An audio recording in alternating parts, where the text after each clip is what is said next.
श्रावण सुरू होण्याआधीच म्हटलं चला जिभेचे जे काही चोचले असतील ना ते पूर्ण करून घेऊया। आज सकाळी मी अक्का मसूरची भाजी बनवली होती। ही भाजी अवघ्या 10 ते 15 मिनिटात एकदम झटपट तयार होते।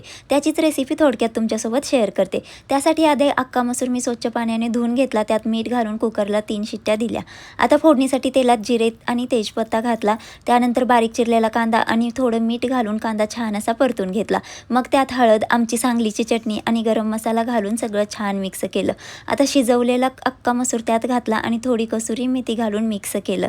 शेवटी तयार केलेला तडका भाजीला दिला आणि वरून थोडी कोथिंबीर घालून 5 मिनिटं मंद आचेवरती ठेवलं। नंतर संध्याकाळी माझं ऑफिसचं लॉगआउट झाल्यावरती आम्ही थोडं बाहेर गेलो होतं, कारण आज आम्हाला चायनीज खायची खूपच क्रेविंग झाली होती। तिथे आम्ही सूप आणि चिकन लॉलीपॉप ऑर्डर केलं होतं। नंतर घरी आल्यावरती साईचाही थोडा स्टडी घेतला। तर चला, माझा व्लॉग मी आज इथेच संपवते। अक्का मसूरची रेसिपी ही तुम्हाला कशी वाटली ते कमेंट करून नक्की सांगा। Bye bye.